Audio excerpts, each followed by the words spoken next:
Kiban hukum buat raya-raya tu Melata atau semajin sampai pukul malam.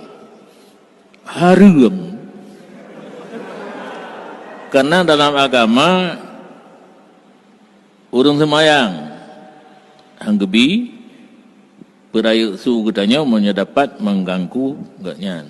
Urang tengok fakih para fuqaha dalam menentukan hukum terhadap kasus-kasus. Dia tidak boleh kosongnya kasus daripada hukum sehingga kan masyarakat bingung. Nah, walaupunnya kasus baru. Ini kelebihan para fuqaha, para masyayikh.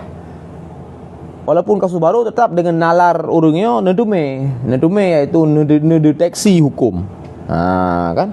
Misalkan kasus baru misalkan bulan Ramadan terjadi misalkan masalah dipertanyakan kan masalah buat dalam puasa yaitu dengan menggunakan mikrofon yang cerobong luar mengganggunya masyarakat. Nah, mengganggunya masyarakat. Nya kira hukumnya. Nya kan hanjit kosong pada hukum. Artinya ande bingung masyarakat menyahana hukum kan kibannya. Buat pakai cerobong subuh beraya nyo bak tak surah jika mengganggu urang dah narida urang yang mengganggunya hanya kiba hukum yo. Nyo kan para fuqaha di sini para masyayikh hadir untuk memberikan hukum, artinya tidak boleh kasus yang kekosongan hukum. Maka lagi guru tanya Abu Mudi jauh-jauh hari sudah menegaskan itu tidak diperbolehkan.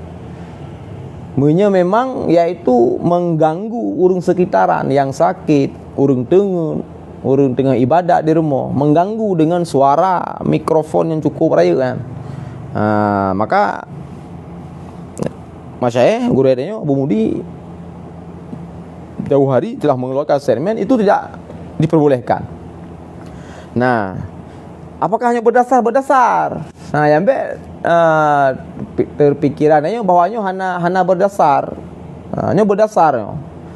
Artinya nalarnya sudah dibangun dari awal. Makanya bersanad apa yang disampaikan oleh guru dia oleh Abu nya bersanad.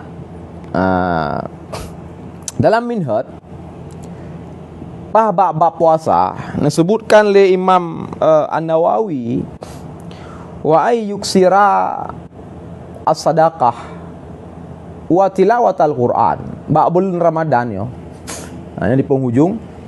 Nakale Munawi wa ay yuksira dan bahwa diperbanyak oleh seseorang akan sedekah wa tilawatal Quran dan bacaan Al-Quran fi Ramadana tepatnya di bulan Ramadan. Artinya penekanan lebih dari agama yaitu memperbanyak sedekah di bulan Ramadan ke Imam An-Nawawi dalam Minhajut Talibin dan wa yuksira tilawatal Quran dan memperbanyak bacaan Al-Quran.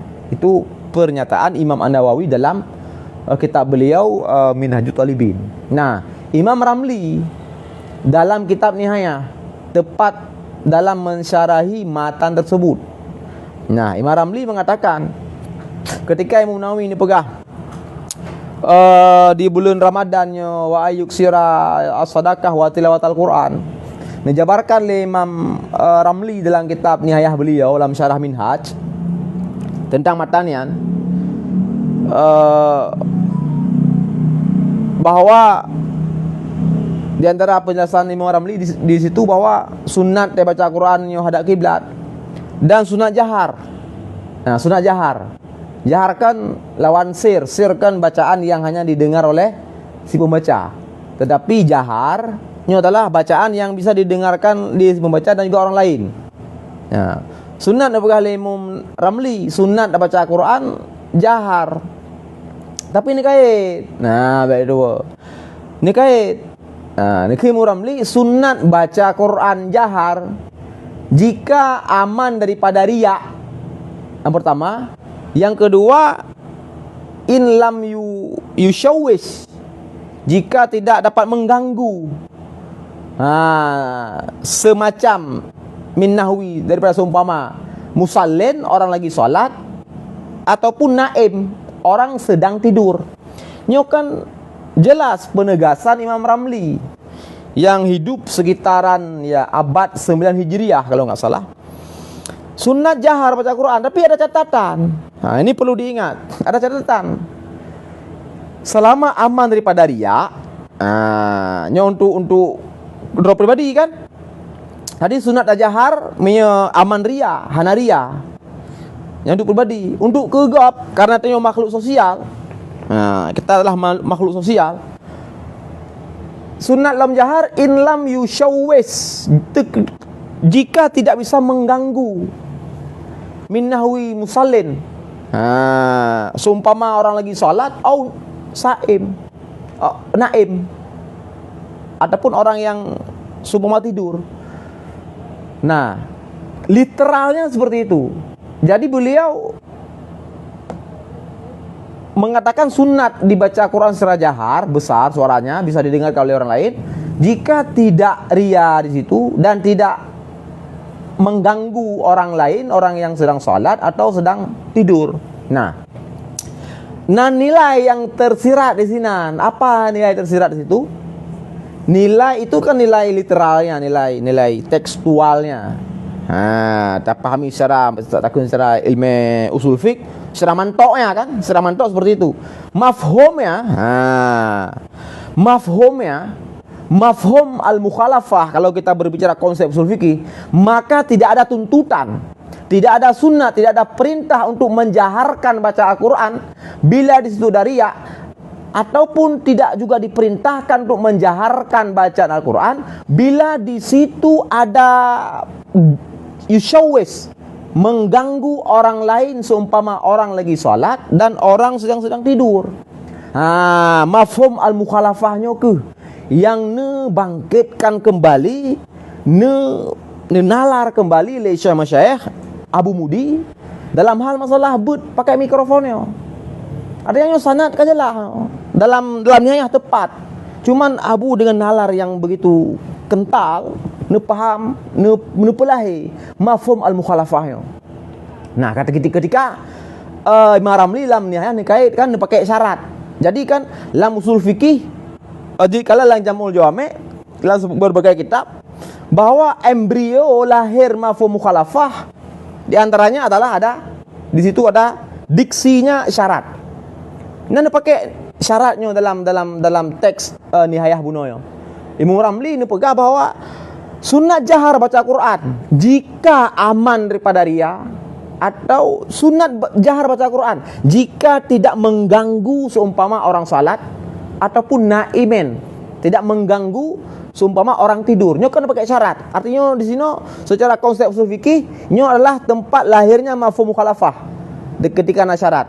Lahirlah mafhum mukhalafahnya le Syekh Masyayikh Abu Mudi dalam nalar beliau, dalam pengajian beliau, dalam kajian beliau, sehingga beliau jelas mengatakan hana perintahnya untuk jahar baca Quran, apalagi kalau jaharnya karafa pakai mikrofon, karafa yaitu jahar lah kan, hana perintahnya bila ka mengganggu urung lain, mengganggu urung tengok sekeliling, mengganggu urung sedang ibadah, sedang salat dan sebagainya, mengganggu urung sakit sebagainya.